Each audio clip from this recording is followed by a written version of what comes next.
Corporator సీట్లు వచ్చిన విషయం కూడా ఒక్కసారి గమనంలోకి తీసుకోవాలని చెప్పి కూడా నేను కోరుతా ఉన్నా.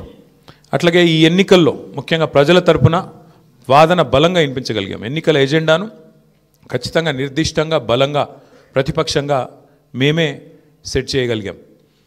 ప్రజా సమస్యలను ప్రధానంగా 6 గ్యారంటీల అమలులో ప్రభుత్వ వైఫల్యాన్ని బలంగా ప్రజల్లోకి తీసుకొని పోయాం. 6 గ్యారంటీల విషయంలో ప్రభుత్వం చేసిన మోసాన్ని తీసుకొని పోయాం. హామీల ఎగవేతను బాకీ కార్డుల రూపంలో ప్రధాన చర్చగా చేయగలిగాము. ఇది బీఆర్ఎస్ సాధించిన విజయంగా మేము భావిస్తూ ఉన్నాం. అట్లాగే మేము అనవసరపు అంశాల జోలికి పోలేదు. కులము మతము వీటి పేరు మీద డైవర్షన్ రాజకీయాలు చేయలేదు. బూతులు అసలు మాట్లాడలేదు.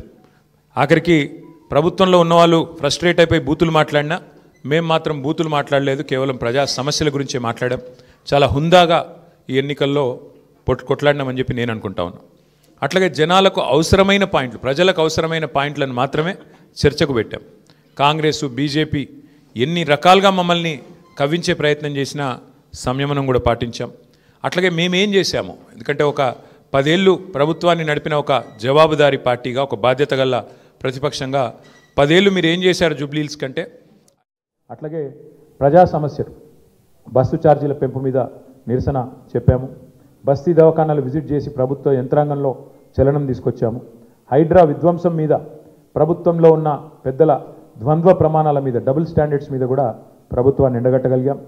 ఆటో అన్నల సమస్యలను కూడా ప్రభుత్వం దృష్టికి తీసుకురాగలిగినాం. వాళ్ళ తరఫున కూడా గట్టిగా మాట్లాడినాం. హైదరాబాద్లో రోడ్ల దుస్థితి విషయంలో కూడా ప్రభుత్వాన్ని కదిలింపజేయగలిగినాం. శాంతి భద్రతల విషయంలో కూడా మా నిరసన గట్టిగా చెప్పాం. ఈ రకంగా ప్రజా సమస్యలనే కేంద్ర బిందువుగా మా పార్టీ ఎన్నికల ప్రచారాన్ని చాలా హుందాగా నిర్వహించింది. తద్వారా ప్రభుత్వం కూడా మాట్లాడక తప్పని అనివార్యత కల్పించాం. చివరికి 2 ఏళ్లలో ఒక్కసారి కూడా మరి సమీక్ష చేయని ముఖ్యమంత్రి గారు ఆఖరి ఎలక్షన్ ముందు రోజు 6 గ్యారంటీల మీద సమీక్ష చేయక తప్పని పరిస్థితి కూడా వచ్చింది అంటే ముమ్మాటికి అది బీఆర్ఎస్ విజయమే.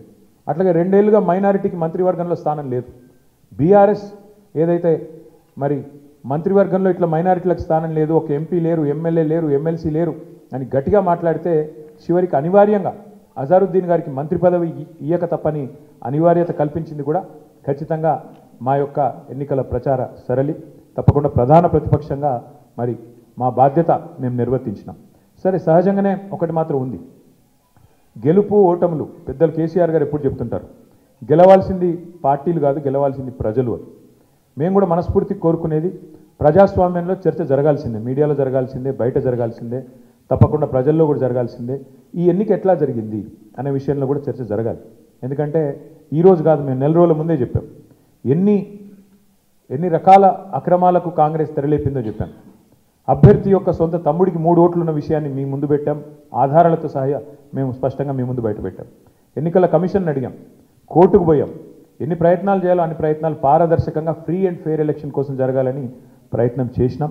షెడ్యూల్ వచ్చిన నాటి నుంచి పోలింగ్ డే దాకా ఏమేం జరిగినాయో, ఎన్ని రకాల అక్రమాలు, ఎన్ని రకాల అవకతవకలు, ప్రలోభాలు, ఎన్ని రకాల ఒత్తిళ్లు, ఇవన్నిటి మీద కూడా చర్చ తప్పకుండా జరగాల్సిందే.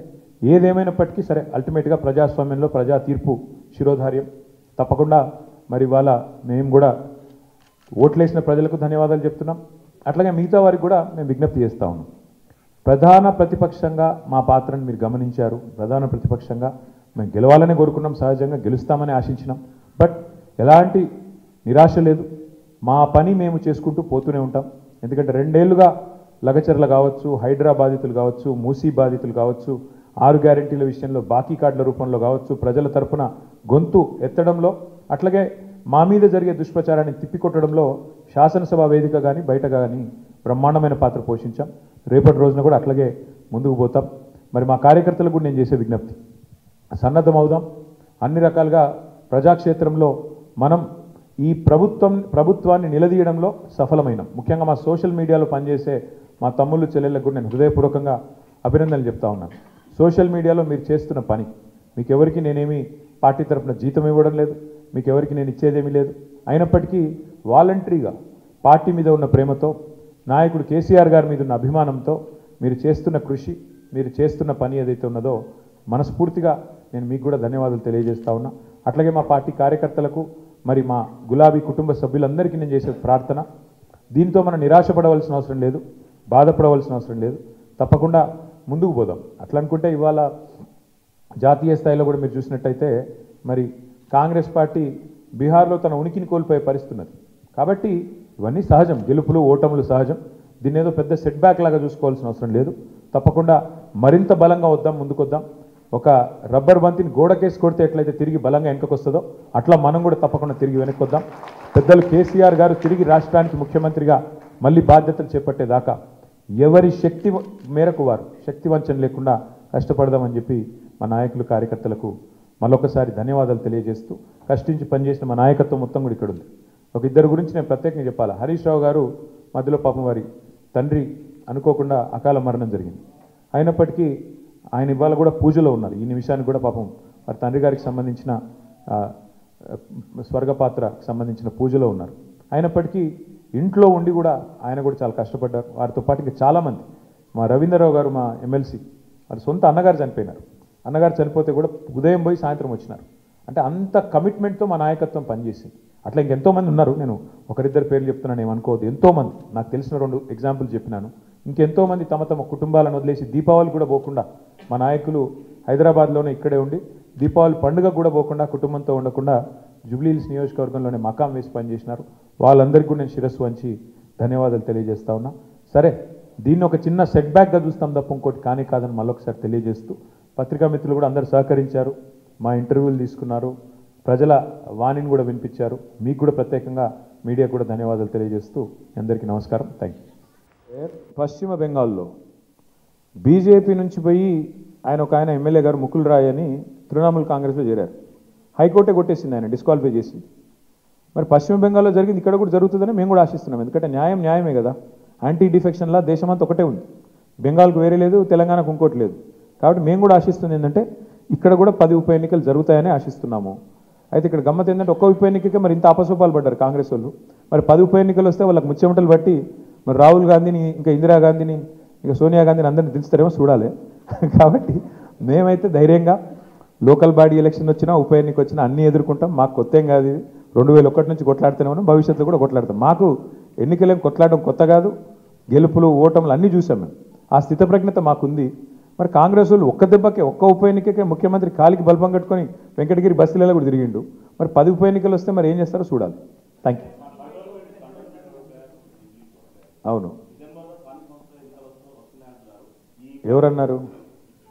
నీకు పేపర్ లీక్ అయిందా? నేనేమంటా, వస్తే కొట్లాడతాం, ఏమున్నది బ్రదర్ అలా. ఇప్పుడు అల్టిమేట్గా కంటోన్మెంట్ ఉప ఎన్నిక ఒక అసాధారణమైన పరిస్థితిలో జరిగింది. అందులో మాకు 3వ స్థానం వచ్చింది. ఈరోజు మరి ఈ ఎన్నికల్లో మేము గౌరవప్రదంగా మాకు దాదాపు 38-39% ఓటింగ్ వచ్చింది. 38-39% ఓటింగ్ అంటే కూడా తక్కువేం కాదు ప్రతిపక్షంలో. సరే, సహజంగా పోటీ చేసినప్పుడు గెలుస్తామని కొట్లాడుతాం, గెలవమని ఎందుకు అనుకుంటాం? సరే, జరిగింది ఏందో మీరు చూసిండ్రు కదా. ఇప్పుడు మీ మీడియాలో చూపెట్టారు, నేను చెప్పుడు కాదు కదా. ఎన్నికల రోజు ఎట్లా విచ్చలవిడిగా ఏమేం చేసిరో మీరు చూసిండ్రు. ఎన్నికల కమిషన్ ఎంత అట్రఫ్లాప్ అయిందో మీరు చూసిండ్రు. ప్రజాస్వామ్యాన్ని ఎట్లా అడ్డంగా తుంగల దొక్కిరో మీరు చూసిండ్రు. కానీ ఇవేవి మా ఓటమి కారణమని నేను చెప్తలేను, ఇవన్నీ జరిగినాయని చెప్తున్నాను అంతే. ప్లస్ ఒక్కొక్కరికి ఎన్నెన్ని ఓట్లు రాయించిండ్రు అది కూడా చూసిండ్రు. కాబట్టి ఇన్ని ఉన్నాయి. కాబట్టి నేనేమంటున్నా అంటే దీని మీద చర్చ జరగాలి, భవిష్యత్తులోనే చర్చ జరగాలి. ఏదేమైనప్పటికీ we are thankful to the people of Jubilee Hills. We are certainly thankful to the people of Telangana for continuing to affirm their faith in the leadership of KCR Garu. We will fight on public issues, we will fight on all people's issues till such time as KCR Garu once again leads the state of Telangana, and we will continue to do our job as the principal opposition. Thank you. Congress మీకు కనబడతానే ఉంది కదా brother. Last 2 days వచ్చి last 3 days వచ్చి హడావుడి చేసి ఎవరికి సహకరించడం కనబడతానే ఉంది. ఆర్ఎస్ బ్రదర్స్ బాగానే వర్కౌట్ అయినట్టుంది. ఆర్ఎస్ బ్రదర్స్ యొక్క మంచి సహకార మిత్రమండలి ఏదైతున్నదో బాగానే వర్కౌట్ అయినట్టుంది. మరి చూడాలి. మిగతా విషయాలన్నీ మీరు విశ్లేషించండి. ఇక మీరు ఉన్నారు కదా, మరి రేపు ఎల్లుండి మీరేం రాస్తారు అన్నీ మేమే చెప్తే. Thank you.